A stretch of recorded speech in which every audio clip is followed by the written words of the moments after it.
Terremotos, tsunamis, furacões, fome, seca, guerras, genocídios, abusos, epidemias e pandemias, doenças incuráveis, depressão, suicídio, crianças morrendo, bebês morrendo. Como pode existir um Deus todo-poderoso e amoroso com tanta maldade, destruição e dor no mundo? Existem três versões desse problema. A emocional, na qual emocionalmente é doloroso para nós aceitar a realidade como ela é, ou seja, Deus existe, é todo-poderoso, é amoroso e mal existe no mundo. A segunda versão é o problema lógico, intelectual, ou seja, você enxerga que a existência desse Deus que estamos falando e a maldade no mundo são coisas intelectualmente incompatíveis e excludentes. A terceira versão é a evidencialista, em que diz que a presença do mal no mundo é uma evidência contra a existência de Deus, ou seja, tirando nossa rejeição emocional da existência de Deus em um mundo mal, sua alegação intelectual é de que é impossível que Deus e o sofrimento coexistam, ou está meramente dizendo que é improvável que ambos coexistam. Qual é a sua pergunta? A minha pergunta para você é: será que realmente há uma contradição intelectual e lógica nessa coexistência? Será que a existência do mal realmente é uma evidência contra a existência de Deus? É isso que você vai descobrir agora. Versão lógica. É logicamente impossível que Deus e o sofrimento coexistam. Epicuro, no século IV a.C., cria o epicurismo, filosofia que diz que a busca da felicidade acontece através da sabedoria e prazeres moderados. Melhor dizendo, o prazer intelectual, a ataraxia, que é a tranquilidade da mente, e a aponia, que significa a felicidade ou essa busca através da ausência de dor. Só que isso ao longo do tempo não se provou ser realista na prática do dia a dia. Epicuro propôs que o objetivo da vida é alcançar o prazer, mas um prazer entendido como ausência de dor. Quantas pessoas realmente cresceram na monotonia da ausência de desafios às vezes dolorosos? Quantas conquistas na sua vida que foram, na verdade, fáceis demais, te trouxeram algum tipo de prazer duradouro, ou até mesmo associado a esses prazeres, uma felicidade real? Seja sincero com você mesmo nesse momento. Apesar de ser fácil perceber a falha do epicurismo em traduzir realmente a realidade, é fácil perceber que seu paradoxo sobre a existência do mal e Deus ou deuses não tem fundamento lógico. Isso mesmo. Epicuro foi quem trouxe primeiramente esse paradoxo, e é fácil imaginar seu viés, afinal, ele pensava ser a ausência de dor a fonte verdadeira de felicidade. Mas uma reflexão séria e atual sobre as facilidades que podemos encontrar na sociedade moderna já nos mostram que isso não é verdadeiro. Eu sei que ainda não mostrei a falta de lógica desse pensamento, e nós vamos lá.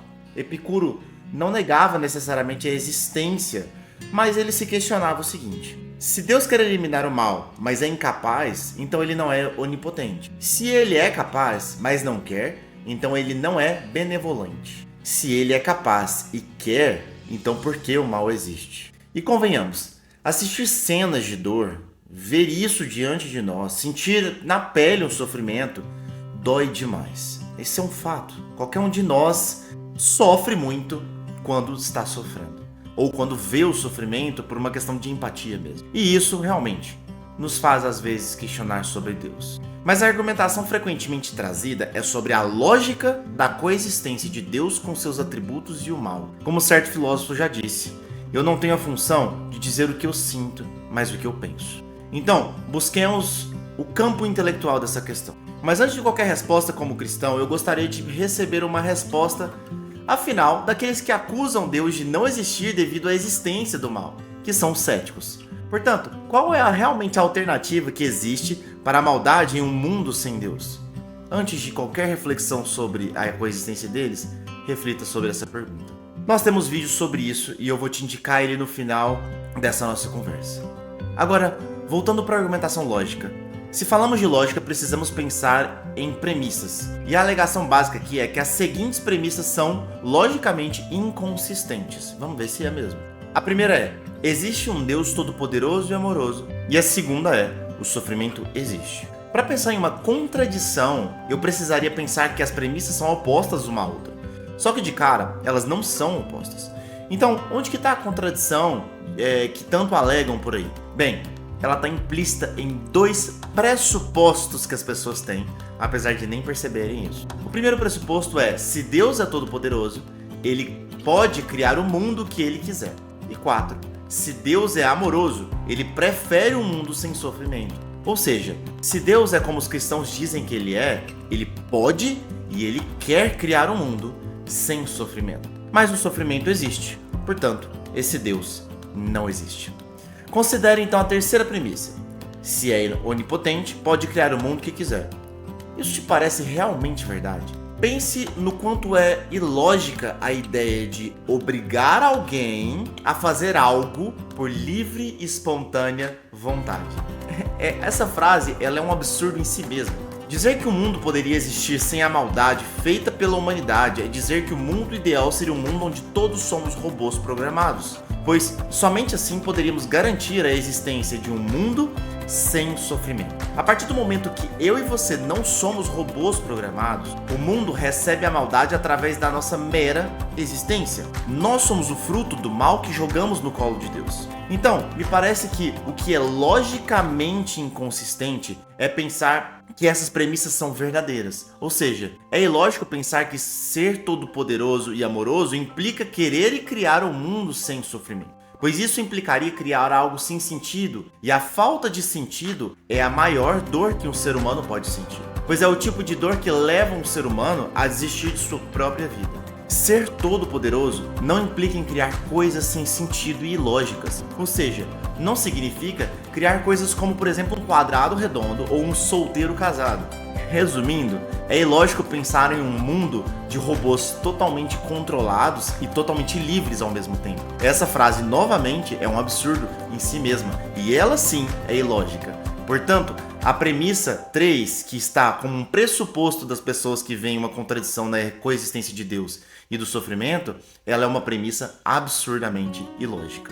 Pedir que Deus impedisse toda ação má seria pedir que Deus controlasse totalmente todas as ações. Portanto, segue-se que a premissa 3 não é nada verdadeira. Mas a premissa 4 também parece ser uma falácia, concorda? Uma das grandes limitações que temos como humanos é o fato de que não vemos the big picture, ou seja, não vemos a obra em sua amplitude máxima. Nós vemos fragmentos e nós temos a mania de tomar a parte pelo todo, ou seja, nós sempre achamos que um fragmento de realidade que vemos expressa necessariamente a realidade como um todo. Além disso, nós não somos capazes de sondar, ou seja, analisar com profundidade as intenções e aquilo que está cravado no coração das pessoas. Portanto, nosso julgamento sobre a justiça de algo é parcial, limitado e insuficiente. Deus, por ser amoroso e justo, permite que sofrimentos aconteçam tanto para nos fazer entender as consequências dos nossos atos, quanto para nos aproximar mais dele.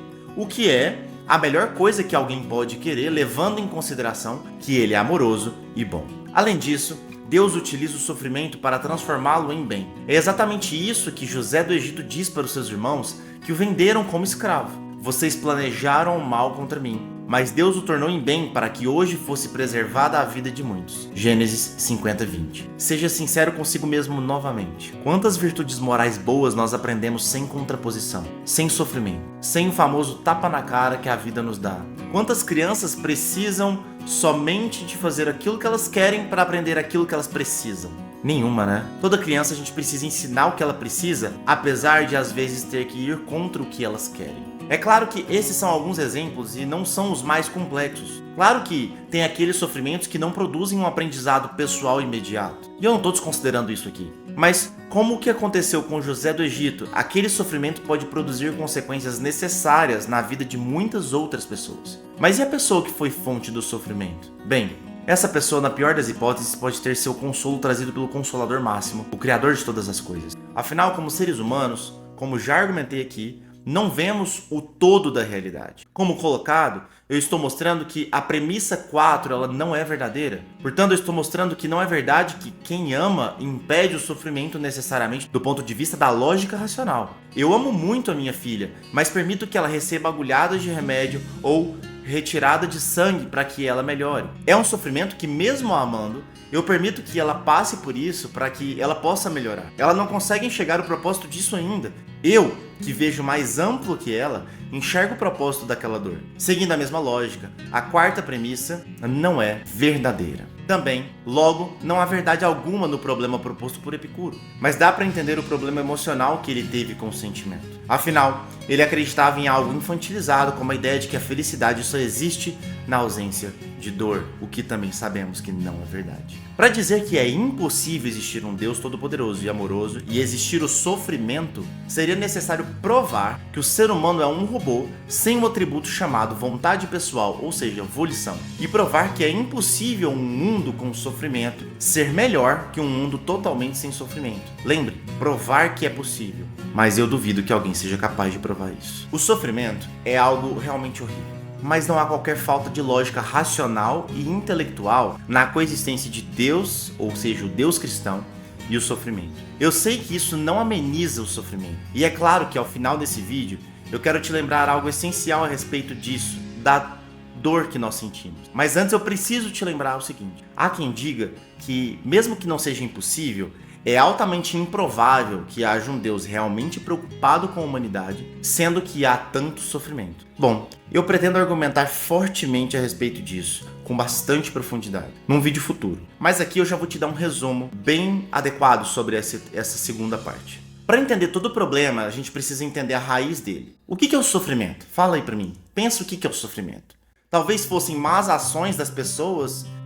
Talvez as más ações das pessoas seriam uma forma de impor sofrimento a outras, por exemplo, ou eu impor minhas vontades, ou alguém impor suas próprias vontades sobre a liberdade de alguém, talvez fosse uma maldade, ou alguém impor ações de dor descabida, ou uma dor mesmo, qualquer tipo de dor sobre outra pessoa sem propósito, talvez fosse, por exemplo, uma forma de entender o sofrimento. Então, pensando assim, quer dizer que o que aconteceu na Alemanha na Segunda Guerra Mundial foi um sofrimento? Eu acredito que com certeza foi, e acredito que você concorda comigo. Aliás, eu acho difícil encontrar, apesar de que aparentemente a gente encontra pessoas que discordem disso. Mas Hitler discorda de você. Ele discordava de você. Mesmo que a definição de sofrimento pareça algo óbvio, na limitada percepção humana, ele parece ser relativo.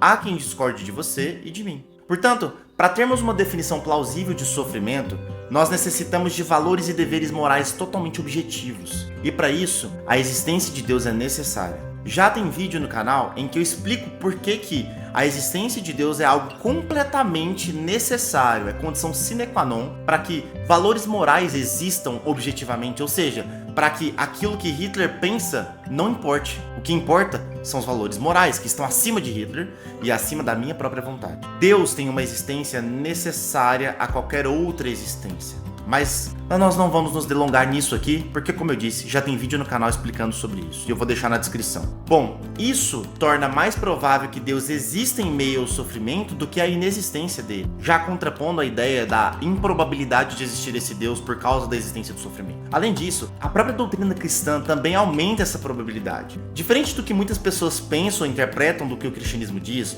o objetivo da vida humana não é a felicidade nesse mundo, mas sim o conhecimento de Deus, pois a felicidade material ela é passageira, fugaz, limitada. E isso, se você fica um pouco mais do que meia hora refletindo, você já percebeu. John Piper, no seu livro Em Busca de Deus, mostra drasticamente que o conhecimento de Deus, ou seja, o conhecimento verdadeiro e relacional com Deus, traz felicidade duradoura, verdadeira e intensa, aquela que nós não encontramos em absolutamente mais nada na realidade. Só que, infelizmente, devido às nossas atitudes e inclinações, nós só entendemos essas verdades quando entendemos através do sofrimento. Nem sempre, mas muito frequentemente, o sofrimento, é necessário para que nós enxerguemos a Deus. O apóstolo Paulo, que sofreu com naufrágio, picada de cobra, açoite, desprezo, dores permanentes e muitas outras mazelas escritas e relatadas, escreve o seguinte pra gente: por isso, nunca desistimos. Ainda que o nosso exterior esteja morrendo, nosso interior está sendo renovado a cada dia. Pois essas aflições pequenas e momentâneas que agora enfrentamos produzem para nós uma glória que pesa mais que todas as angústias e durará para sempre. Portanto, nós não olhamos para aquilo que agora podemos ver. Em vez disso, fixamos o olhar naquilo que não se pode ver. Pois as coisas que agora vemos logo passarão, mas as que não podemos ver durarão para sempre. 2 Coríntios 4, 16, 18. Aos que ignoram Deus, indo contra o objetivo central da vida, Deus os entrega ao que eles mais querem, aos prazeres da vida. Mas com isso, acabam contribuindo com o sofrimento de outros e os deles mesmos. Fala a verdade, você já buscou vários prazeres que existem nessa vida, né? E aí, continuou vazio, não foi? Seja sincero com você mesmo, pelo menos nesse momento. Paulo fala sobre isso em Romanos também. Uma vez que consideraram que conhecer a Deus era algo inútil, o próprio Deus os entregou ao inútil modo de pensar, deixando que fizessem coisas que jamais deveriam ser feitas. Romanos 1, 28. Com isso, entendemos que não é só possível que Deus e o sofrimento existam, como também é muito provável que Deus exista, apesar do sofrimento. Se você até aqui nem por um momento se questionou ou percebeu que os argumentos tratados fazem sentido lógico, mesmo que você não concorde com eles, então talvez seu problema não esteja no âmbito racional, mas sim emocional, que é claro que é uma dimensão também muito importante de nossas vidas. Mas esse âmbito será abordado em vídeos futuros. Só que é extremamente importante que você entenda que você não acha impossível ou improvável que Deus exista no meio do sofrimento. A sua questão é que você rejeita esse Deus. E isso é algo totalmente individual. Agora para você, que como nós aqui do canal, entendeu que o propósito que transcende nossa compreensão imediata é maior do que as dores passageiras desse mundo, eu sei que uma abordagem racional não amenizou sua dor, mas eu quero te lembrar daquilo e daquele que é capaz de amenizar. Deus não expurgou o sofrimento da face da terra, mas ele se humilhou e veio em carne para essa terra. Ele pode não ter te explicado tudo o que você queria saber, mas ele se humilhou e veio em carne. Ele se transformou em uma limitada carne cheia de mazelas, sentiu tudo o que você sente, que eu sinto. Ele se colocou em situações de muita dor. Lembre-se, ele se tornou completamente humano enquanto esteve na terra. Como dito por Isaías, ele se fez completamente desprezível para o Pai, aquele quem ele mais ama. Tudo isso para te salvar de algo muito maior que o sofrimento desse mundo. E de quebra, ele ainda te deixou um lembrete de que ele está com você na dor e na angústia, e que toda dor é por enquanto.